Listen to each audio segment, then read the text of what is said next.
This morning I woke up and I was thinking how in a few days it's going to be Palm Sunday, and Palm Sunday is significant for me because I started going to church 6 years ago on Palm Sunday.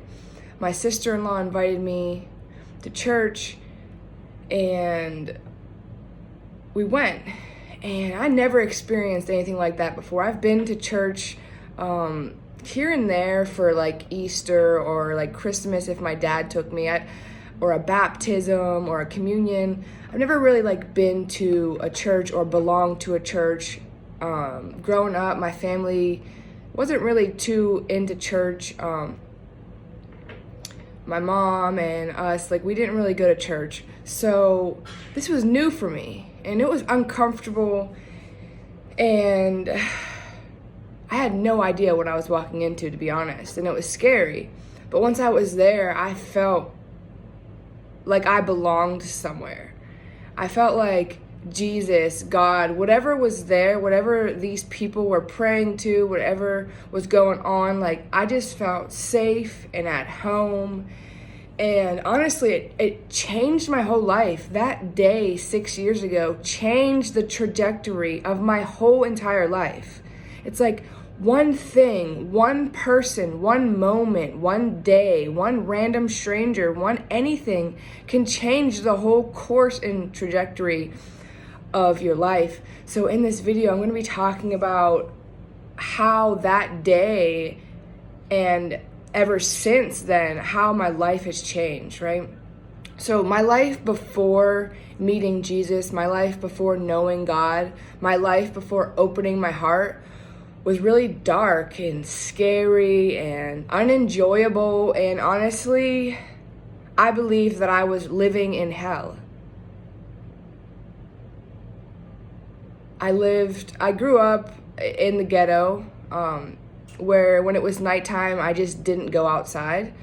I would watch things happen literally from my window at nighttime, like different crazy stories, guns, drugs, police, prostitutes, just everything right outside my window.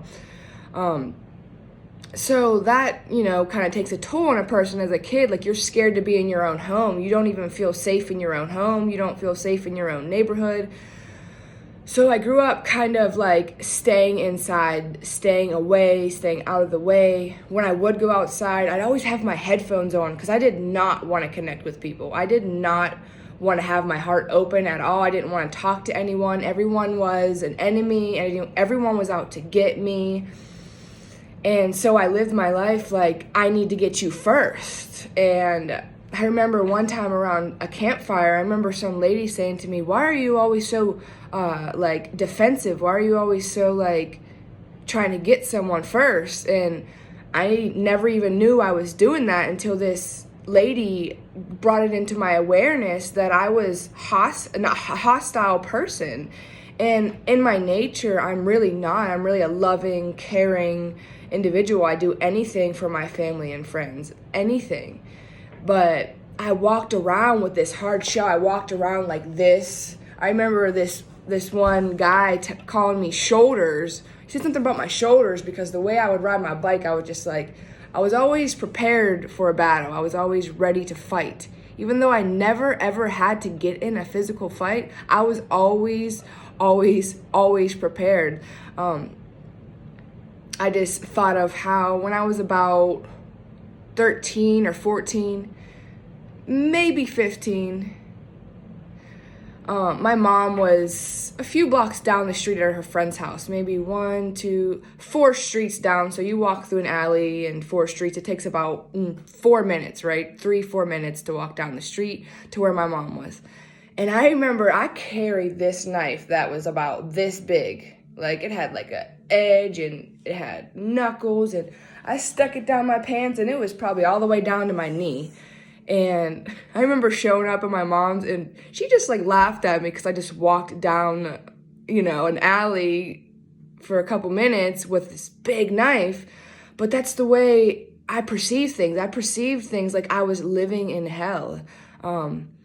Drugs and just guns just all around me made me feel unsafe, so I had to be on the defense all the time, right? So eventually my mom got into drugs. You know, everyone in the neighborhood basically did drugs or sold drugs, unless you were like an old person. Everyone was doing something, drinking, smoking. So eventually my mom started doing heroin, and that really, really changed my life. Around when I was about 17 is when she started. She was about 40, and so that really strained our relationship. That really messed my life up. I blamed everything on my mom for a long time because of the things she put me through, because of the pain she was in. And going to church that Sunday 6 years ago allowed me and my mom to have an awesome, amazing relationship for the past 6 years before she passed away from heroin. So she was on heroin for about 15 years. And so for the first half of that, we were a very strained relationship. I ran away. I lived in Michigan. I lived in California. I lived in Maryland. I moved all these different places trying to run away from where I was and what my life was like here. And so going to church, it really allowed me to open my heart and to empathize with my mom and to understand why she did the things she did, and to love her instead of hate her, and to open my heart and to not blame her or shame her or victimize her, because I was rude to my mom. I'd answer my phone like, what? Because she was always asking for money or a ride or something, right? So I'd be like, what? Like, what do you want now? Because it was never like a positive conversation when you're dealing with a heroin addict. It's just like, what can they get to get high? Because that's what that life is. So allowing my mom into my heart, even though she was on heroin, we experienced really amazing things together those last 6 years. We broke chains, we broke cycles, we healed relationships. Like, our relationship was exactly going toward the relationship her and her mom had, which was very vindictive and just mean, and just they couldn't get along. And I would tell her, we're gonna have the same relationship you and your mom have. And like, I really believed that until I didn't believe that. It was my belief that we could have a good relationship. Me and my mom broke so many chains these last 6 years because of Jesus, because of love. When I first went to church that day, they were all yelling about Jesus, and I remember them saying, Jesus is the only way. And I'm like thinking, that's not fair to say. Like, there's probably other gods, other people out there that know the way. And that's true. But Jesus, when they say Jesus is the only way, I replace the word Jesus with the word love, and it will mean exactly the same thing. So love changed everything. I chose to love my mom instead of despise and hate and criticize and shame and blame and all that stuff. Like, I loved my mom anyways, and we healed our relationship, which then healed her and her mom's relationship. I was in the middle of it our whole life, the whole time. Like, I'm always in the middle of everything somehow. And I used to look at that as being a victim, but that was God putting me in the middle of these circumstances because he knew I could make a way. He knew that with my love and with my heart, there could be a bridge and there can be a way. Like, growing up, my parents' friends, they weren't allowed to go to parties without me. Like, their moms would literally ask, is Crystal going to be there? And if I wasn't going to be there, then their chances of going to that party were very, very slim, because they knew that if I was there, everything was going to be okay. And it's that love that I carry in my heart that protects. And that's what going to church taught me. It's not the people that I go to church with. It's not the music. It's not the pastor. although all of that is great and I love all that, it's not that. It's the fact that every Sunday, Monday, Tuesday, when I'm listening to worship music, when I'm praising, I'm opening my heart. I'm forgiving everyone for everything, because there's no point in holding on to that pain and holding on to that hurt. Yes, my mom did some messed up stuff to me, but there is no point in holding on to that, especially after her death. There is no point in doing that. I forgive her. I love her. There's people that have done some messed up things these past few years, and now they're passed away. And instead of saying, ha ha, I told you so, it's, I'm grateful for this person for coming into my life. I'm grateful for this person for doing that to my family, because now we get to be stronger and better, and we made it through that challenge and we made it through that struggle. People say, why does God let bad things happen? If nothing ever happened to you that was a struggle or a challenge or a fight, you would never grow. You would just stay the same, and you would be the same small little plant, and you would never grow and get bigger. You would just be the same forever and ever and ever. So those challenges and those struggles, they allow us to grow and to be better and to be whole and to be open. When we're open, we can receive. When we're closed, we don't receive. When we're open, we can receive the love of God. When we're closed, it's hard. God gives us free will. He won't come into your life unless you say, God, help me. Jesus, help me. Angels, help me. Archangel Michael, help me. Grandma that's passed away, help me. Mom, help me. Somebody help me. Like, that's okay. It's okay to do that, So I encourage you to listen to church, to listen to a pastor, not be so closed off. I know there's a lot of church hurt out there, and I understand it and I get it, because my mom's family shunned her when she got pregnant and had kids out of marriage, and they were the Christians of the family. I understand why people have church hurt, but not every Christian is the same. I'm a Christian and I love you and I love everyone no matter what, because that's what Jesus taught us to do. Jesus taught us to love no matter what. Now, that doesn't mean let someone abuse you and use you and you stay there because you love them. No, you love them from a distance. Like, they need to go. You need to forgive them, forgive yourself, and let them go and love them from a distance. Sometimes that's okay too, but hating them, hating someone, hating anyone, it does nothing but hurt you. Like,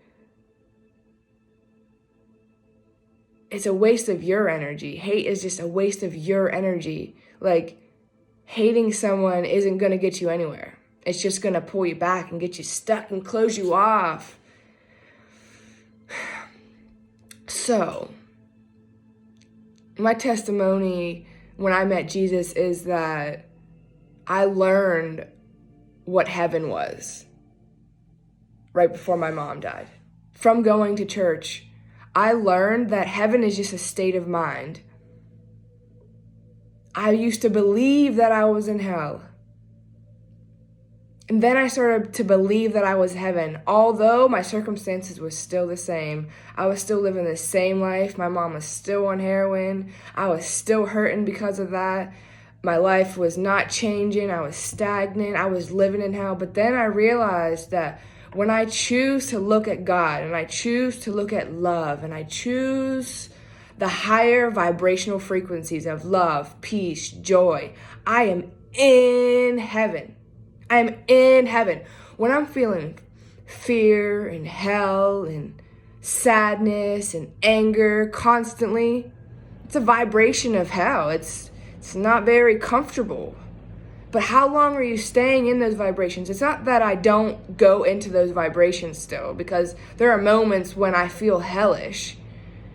But how often are we feeling hellish? How often are we feeling like we're living in heaven? Is it just when we're on the beach? Is it just when we're with our boyfriend? Is it just when we're with our grandkids? Is it just when we're doing this or doing that? People say that one person can't change the world.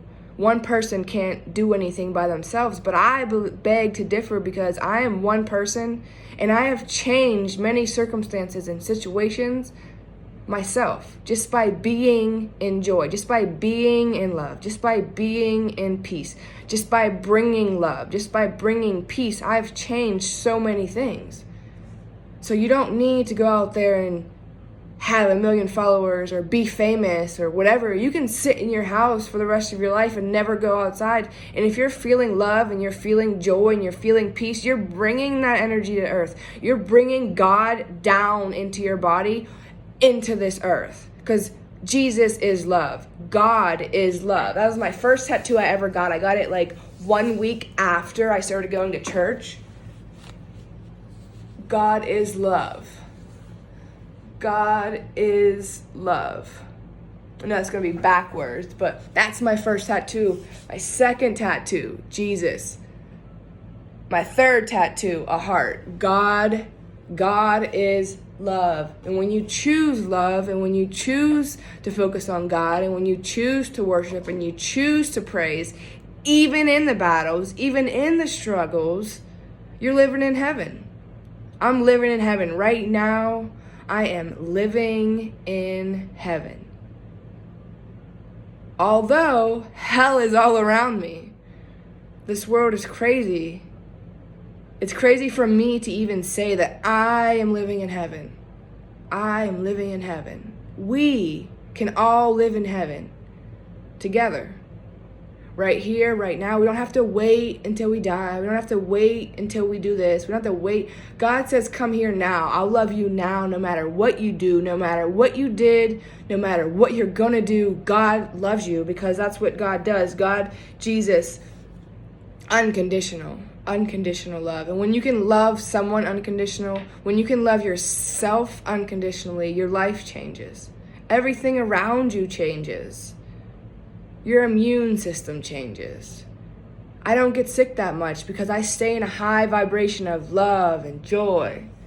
When I get stressed out, especially if it's for like multiple days in a row and I'm thinking these negative thoughts like, how am I going to get this money? How am I going to pay my bills? Or how am I going to do this? Or how am I going to fit in all this stuff I have to do in 2 days? When I start to stress out, when I start to stress my system, when I start to stress my mind, it moves all within my body and I get sick. I've noticed that if I'm stressed out for like more than a day or two, like within a few days, I'm sick, which is crazy. So stay high vibe, stay in love, go to a church, go online, listen to churches. I listen to Jason Howard from Amplify Church. That is the church that I belong to in Pittsburgh, Pennsylvania. I also listen to Elevation Church. I'm not exactly sure where they're at. Stephen Furtick is the pastor there, Stephen Furtick. And then I also listen to Joel Olsteen. He's in Texas, I believe. He's a really famous pastor. He's on TV, I believe. But his words are just so empowering, so empowering. So, like, Sunday, I listen to church or go to church. And then sometimes Monday morning, I'm listening to church. Sometimes Tuesday morning, I'm listening to church. I listen to praise music probably all week long, like at least once a day. And I'm just screaming and shouting to God that I love him and I thank him. And I know he's there for me. I know he wins the battle because love wins the battle. When you love, you win. When you hate, probably not going to win. You're not going to, like, war and hate and envy and jealousy and greed. Do you really win? You don't really win. But when you love and when you give and when you share and when you're there and when you're giving of yourself, when you're serving someone else, you're in love. And it feels good. And I can't believe that I'm even making this video and that I'm sharing with you this story of how my life changed and how I went from living in hell to living in heaven. I am living in heaven. And I'm so grateful. Those of you that made it this far, thank you for listening. I hope this encouraged you to tune more into God and to tune more into you and to tune more into love. Because love always finds a way.